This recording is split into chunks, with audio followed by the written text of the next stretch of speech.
great to see everybody here. It's nice to be able to get to see old friends and colleagues again.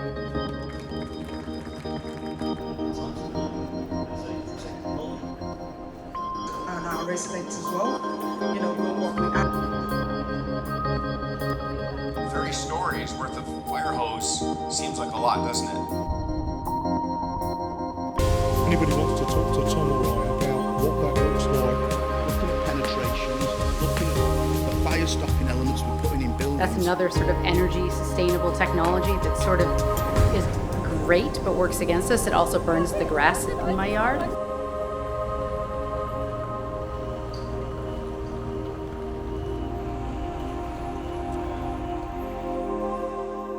So good afternoon, everyone. My name is Matt Moon. I work for a company called Horizonscan. We're a business continuity, resilience and crisis management firm based in the southeast of England in sunny Broadstairs. Prior to joining Horizonscan, I've spent 25 years in the Royal Air Force Police, predominantly working in the resilience, security and resilience function, also security risk management, protective security and information assurance were the areas that I worked in. So clearly today I'm going to talk about horizon scanning because I work for Horizonscan, but what I want to do beforehand is just spend some time talking about resilience, and what I'm going to say really follow on quite nicely from what Russ was saying earlier on, because in a crisis, an organisation's ability to survive and subsequently thrive is really underpinned by the degree of resilience or their maturity in terms of resilience. And of course, it's Business Continuity Awareness Week. I don't know if any of you are aware of that, but another good reason to be talking about resilience today. So the last 3 years, and it has been spoken about at length already today, but I just want to go over it again. The last 3 years have seen levels of disruption that we haven't seen since the 1970s. Now, I was born in 1979, so clearly I can't remember those, but looking around, I'm guessing there are one or two that can remember the levels of disruption that we saw. You know, strikes across a number of sectors, spiralling inflation, and political uncertainty. And clearly, of late, we've seen COVID-19. That's been done to death. I'll try not to mention the pandemic too much during this presentation, but it'd be very difficult given the nature. But we do seem to have been going through a permanent state of crisis, which kind of led in 2022 to the Collins English Dictionary coming up with the word of the year, permacrisis, which led to disruption across numerous sectors. And we've heard at length the terrible effects of terrorism. But as David was saying there are many other things that can knock a business off course. And that's what we're talking about really when we're talking about disruption. It's an event that is going to cause your business to undermine your business's ability to create value and undermine its position in the marketplace. So clearly terrorism is something that we should all be tracking, but in a room full of security professionals and police and facility managers, I'm sure you can shout out a plethora of other things that are going to knock us off course. Shifts in public opinion, decarbonisation is something that's really high on the agenda at the moment within the tall building sector. If there are any plans to produce zero carbon tall buildings, is that something, are these plans that you're going to have to move to the left slightly and speed up because public perception is only going in one direction with regards to decarbonisation? And consumer demands. Everybody wants a smart building at the moment, don't they? So those of you that are involved in designing tall buildings, well, hopefully that's something you're factoring in. Are they all interconnected? Some really interesting figures here. So PwC produced some really good reports, and they've done some really good work in the last couple of years. They carried out a survey of 2,000 organisations, and they found that in 2019, 69% of organisations experienced a disruption in the last 5 years, which is quite a staggering figure, really. When you think about the importance of preparedness. But roll forward to 2023, and that's jumped up to 96% of organisations having experienced a disruption in the last 2 years. And you probably sat or stood there thinking, well, Matt, that's hardly surprising given the fact that we've had the pandemic. There you go, I've mentioned it again. But actually 91% of those organisations have experienced a disruption outside of the pandemic, which is quite staggering, really. I'll just let you take a moment to have a look at some of these statistics here. Now, the one at the top is a few years old, but it just shows that between 2016 and 2019, there was a 13% increase in disruptive events. And there's actually, I know that statistic is a little bit old, but there's ongoing research at the moment, and I'm led to believe that's going to show that levels of disruption have continued to increase. The average cost of a single critical event, £280,000. Now, I can't imagine there are many businesses out there, certainly not from the small to medium enterprise end of the scale, that could survive an event that's cost them £280,000 £100,000. And 94% of businesses that suffer a significant data breach don't survive in the long term. You've only got to open the newspaper at the moment or go online to the BBC News website to see the extent of cyber attacks. So we're really saying that 94% of organisations aren't going to survive in the long term if they've suffered a significant data breach. And 33% of business leaders believe their organisation is well prepared to manage a crisis. I would ask, what are the rest doing? I'm hoping they're investing in resilience, in crisis management and emergency response and business continuity, but really quite staggering. And 22% of UK CEOs believe that their businesses are going to be viable, in a decade on their current course. So really quite staggering statistics, really, staggering trends. So what's going on then? We really are living through an evolving risk landscape, as David pointed out earlier. Globalisation, of course, has been a real issue. And the difference now, really, compared to the past, is the speed and the interconnected nature of organisations and the speed at which risks transpire. And a lot of that is down to technology. Some of you may be aware of the ripple effect. Very often now if you see a crisis event on one side of the world, the effects are very, very often felt on the other side. And I suppose a really good example of that would be the 2008 financial crisis. We saw the collapse of the subprime mortgage market in the US, and I don't need to go on too much about that. We all know that it was pretty catastrophic for many of the global economies. Loads of organisations are experiencing real issues with supply chain now. The image on the bottom left of the screen, the Ever Given container ship that got itself lodged somehow in the Suez Canal. Some 400 vessels were lodged behind this vessel for a period of days to a cost of $10 billion across a number of sectors. And of course, digital transformation and technological leaps have caused have led to really good business initiatives, but equally it's been a double-edged sword. We've seen an increase in cyber attacks across a number of sectors. As I said before, it's almost a daily stream of cyber breaches, it seems. The conflict in Ukraine has caused real issues, particularly for supply chains, and I know a lot of African nations are seeing issues with the supply of grain, and that's caused real problems. And climate change, as I said before, public perception is only going one way on this. It's a real issue, and if you as an organisation have got assets in countries that are prone to the negative effects of climate change, such as rising sea levels, companies like it's something that you really should be tracking. So this is what's been going on, and this has led to resilience or the resilience revolution, as I have heard it spoken about, really coming to the fore. The National Audit Office report in 2021 highlighted the UK's vulnerability to crisis events. And the fact that we really, as a nation at that point, weren't prepared to deal with crises on the scale of the pandemic.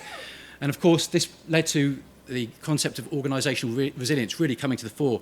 And I think it was David there that brought up the definition before. But what is it? It's the ability of an organisation to absorb and adapt in a changing environment, very much linked to business continuity, which is all about identifying your key products and services and making sure that you can get those products and services back online in a specified time frame. And so, of course, the UK government caught onto this in 2022, and we saw the production of the UK government resilience framework. And there were three key pillars to this, and they're all common sense, really, when you think about it, and they should apply to all organisations. And it's all about developing a shared understanding of the civil contingencies risks that we face. And prevention rather than a cure wherever possible. Again, really common sense. It's generally much cheaper to invest in preventative measures than it is to invest in reactive measures and sweep up in the aftermath of a crisis event. And resilience is a whole society endeavour. Some of the speakers have already spoken about the local resilience forums, which fell out of this document. In fact, I think some of them were probably going as a result of the Civil Contingencies Act.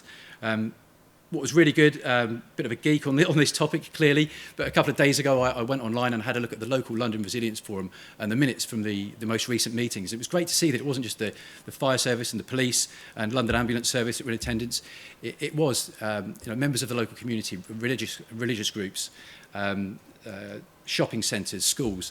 So, really three really good pillars of this framework. And there are six themes that run through the framework. And again, they're things that aren't just important at governmental level. There are things that all of us should be thinking about with our own organisations. And arguably the most important would be responsibility and accountability, because that's where the policy is set, and that's where that's where resilience is really driven from. If there isn't the buy-in at the very highest level, then ultimately any resilient system, as Dave alluded to before, is likely to fail if there's not that buy-in. Risk, clearly we all need to know what the risk landscape is, looking at internally and externally at the threats that we face as an organisation, and I'll come on to Horizonscanning in a moment and talk about how that links in with risk. Partnership. It's all about promoting partnership between private and public sector organisations and charity and voluntary groups. And investment in skills. There's real push at the moment to make resilience a profession, and my understanding is, I think it was in the news last week, that there is now a level 6 degree qualification in resilience that anybody who's interested in it or finds himself in a resilience role can embark on, and I think that's been driven by a number of police forces, so it's really good to see now. But 6 really good themes that, as I say, aren't just applicable at governmental level but to all organisations really. So where does Horizonscanning fit in as a key component of resilience? Well, it's all about the risk assessment and understanding what's around the corner for your organisation. It isn't just about the things that are going to trip you up. It's also about looking at opportunities and remaining alive to those and anticipating future trends. You know, what are the trends within your specific sector? If we focus on the tall building sector, what's happening? What can you see down the horizon that you need to remain alive to? And I'll talk about the consultancy sector in a moment and some of the trends that we're seeing. Book your tickets now for the 8th International Tall Building High-Rise Fire Safety Conference, taking place alongside FDIC in Indianapolis, US, on the 15th to the 17th of April 2024. 3 days of world-class speaker presentations, debates and networking. Book your tickets via the website www.tallbuildingfiresafety.com. Early bird discount tickets will be available.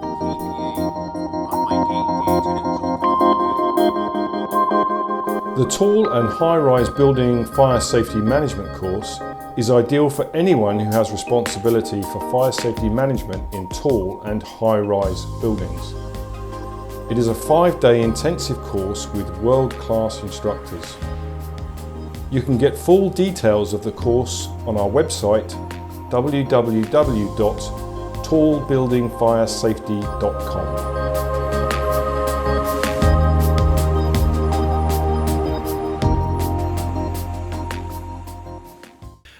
Strategic planning. If your senior leaders are developing the strategy for their organisation, then clearly they need to know what's going on with the risk landscape. Is there anybody here involved in the nuclear sector at all? Okay, don't worry, I wasn't going to ask about any specifics, but interestingly, there was an article in The Guardian last week, and it was all about the nuclear sector. And apparently there are 8 sites that have been earmarked for development of nuclear power stations in the future. And these are the same 8 sites that were earmarked some 50 years ago. And through Horizonscanning and carrying out a risk assessment, somebody's identified that, well, actually, these 8 sites may not be viable, or some of them may not be viable anymore because of climate change and rising sea level. So it just gives you an idea of why Horizonscanning is important at that level. And of course, when innovating, when looking to improve your organisation, and when making key decisions, you need to know what the risk landscape is within your organisation or your sector. A lot of people don't really know where to start when carrying out a Horizonscanning and risk assessment. And any of you seen these before? So these are some of the key risk reports that are produced by organisations like Allianz, Aviva and the World Economic Forum. And they produce these every year, and they're a really good starting point just to get you thinking about some of the risks that you might face within your sector. And I've just highlighted some of those that I think are perhaps particularly pertinent to the tall building sector. Natural disasters and extreme weather events. Clearly we saw in Turkey back in February, they suffered a series of catastrophic earthquakes which affected a number of tall buildings. Some of those that were only built in the last few years, and that perhaps won't come as a surprise to some of you, but I was certainly, as a non-expert in that field, that really surprised me. Economic concerns, including inflation, cost of living crisis. People don't have as much money now. What does that mean to the tall building sector? Are there projects underway that are perhaps not going to be funded, or are there planned projects where investors are perhaps going to get the jitters because they just haven't got the money anymore to embark on these endeavours? And cybersecurity incidents. Looking around the room, I know we've got a number of security subject matter experts and security managers. I would imagine in the tall buildings that you're working with or part of, Most of your physical protection systems are networked. I would imagine your CCTV, alarm systems, communication systems and such like all rely on uninterrupted internet connectivity. And if that's the case in the event of a cyber attack, what would the unavailability of those key systems mean to you as an organisation? Could you still do what you need to do? And shortage of skilled workforce. I know I've got a lot of friends in the sector, but the private security sector, there's a real struggle at the moment to attract and recruit key people, and we've seen the terrible effects of not having suitably trained people in key positions at the right time. And of course, fire and explosion, that's been spoken about at length today, and it's one of the key risks of the sector, so I'm not going to labour on that point. But to a certain extent, managing your internal and external risks and horizon scanning is about having this notional crystal ball.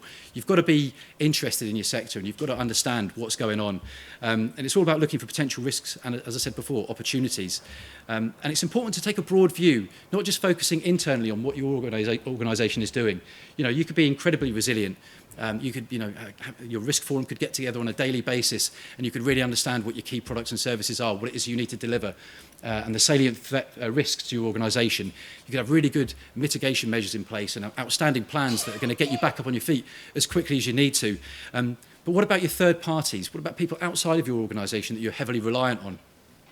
If we think about suppliers, for example, or do you outsource your security function? How resilient are they? So when looking at your resilience and we're looking at horizon scanning, think about the external factors and organisations that you're reliant on. And of course, think about what's happening internationally. I'm sure everybody's tracking what's going on with China and the US at the moment, and increasing tension in Taiwan. Over Taiwan, I should say. If you've got assets in that region, what would new sanctions on China mean to you as an organisation? Heaven forbid we have a conflict in that region. What would that mean to you? So these are all things that, when you're carrying out horizon scanning and you're looking at the risk landscape, you should be keeping an eye on. I mentioned before I was going to talk about specific trends. Yes, you should definitely be looking at what's going on in your sector. Within the consultancy sector, a lot of people are talking about artificial intelligence at the moment and what that potentially means. And a lot of people are running scared, saying, oh, it's the end, it's all doom and gloom, it's over for us. But conversely, you can look at it as an opportunity. And I think that's something that me and my colleagues are really seeing at the moment. AI, the likes of ChatGPT, can really be an enabler for us. And I know from my own experience, when I'm engaging with a new client that's perhaps working in a sector that I'm not familiar with, I will use the likes of ChatGPT to bring myself up to speed on what's happening within that sector. If I was just to plug away at Google, it might take me a lot longer. But clearly, you have to validate your findings. And I know it's been proven that AI is not infallible. So, yeah, if you're going to use it, I would say definitely double check your findings. But for me and for my colleagues, we're seeing AI as an opportunity. But that just highlights the importance of tracking what's going on within your sector. And of course, you've got to consider the legal and regulatory landscape. What's coming down the line will, we know that Martin's Law is hopefully going to become legislation soon. So if it affects you, you need to be tracking it. And sustainability and decarbonisation, I've already said that this is only going in one direction. So you need to look at that. How is that going to affect you as an organisation if you're not keeping up to speed with legislation and regulation regarding that? What is the public going to perceive of you? How is that going to affect you as a business? So you definitely monitor public opinion and legislative risks. And definitely track your human risks as well. It was touched on earlier, the importance of vetting. And I think it was David before spoke about blue blind lists. I think it's really important. If there are people in key positions within your organisation, you need to make sure that they're vetted, on a regular basis. So track your human trends and risks. And what about succession planning? If you've got people in key positions that you can't afford to lose, particularly if they're part of your crisis management or crisis command team, have you built in redundancy? What if they were to lose? What if you suffered a crisis and they were on holiday, as Russ said before? So things that are really important, human trends.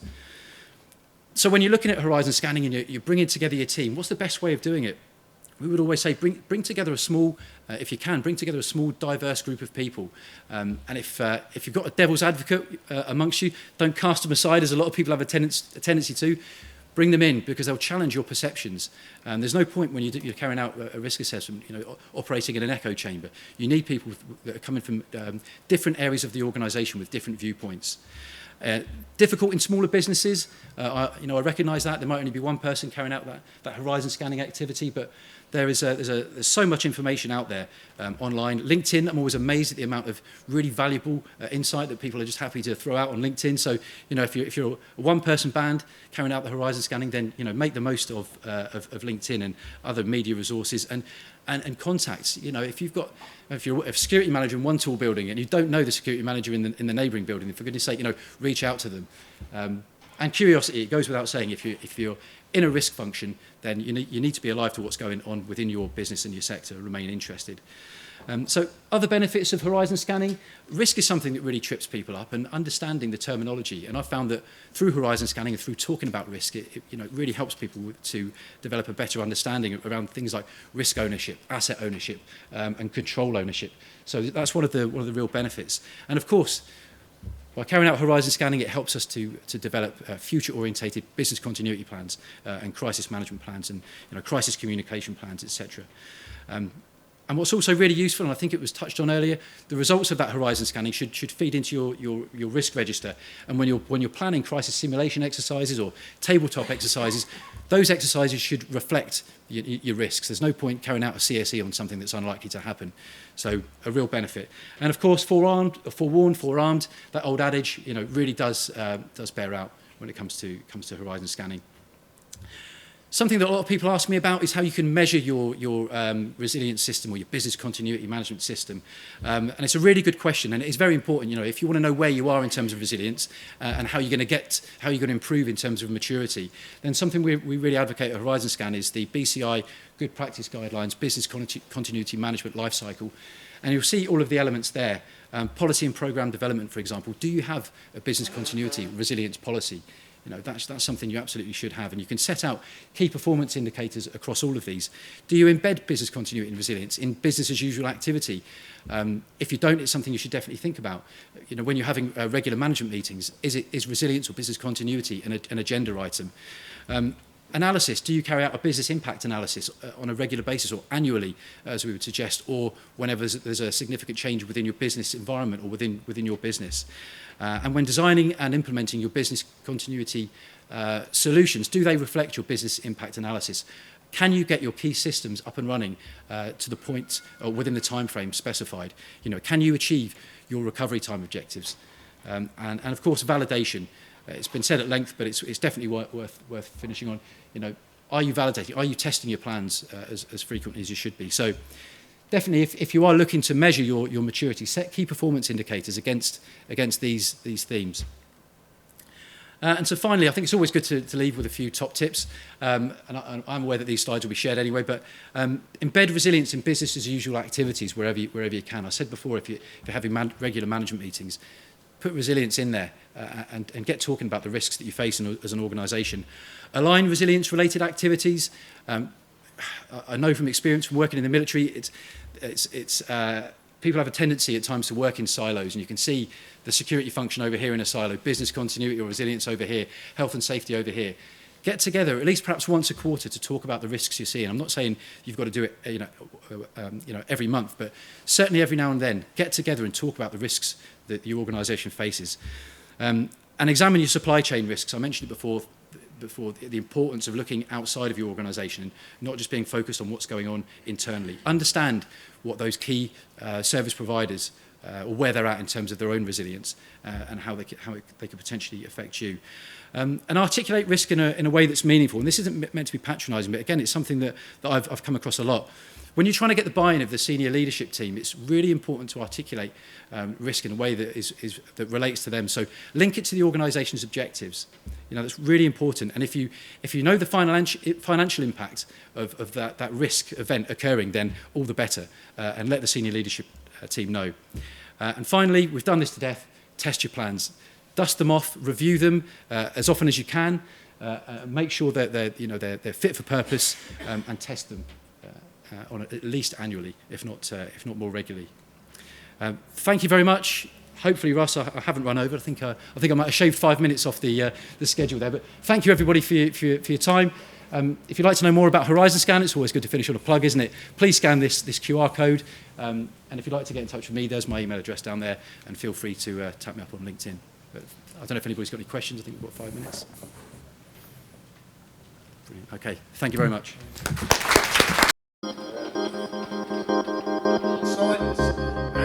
Book your tickets now for the 8th International Tall Building High-Rise Fire Safety Conference, taking place alongside FDIC in Indianapolis, US, on the 15th to the 17th of April 2024.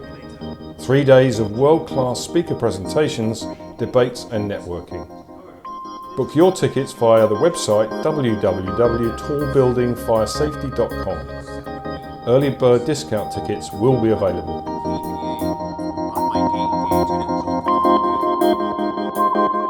The Tall and High-Rise Building Fire Safety Management course is ideal for anyone who has responsibility for fire safety management in tall and high-rise buildings. It is a 5-day intensive course with world-class instructors. You can get full details of the course on our website www.tallbuildingfiresafety.com.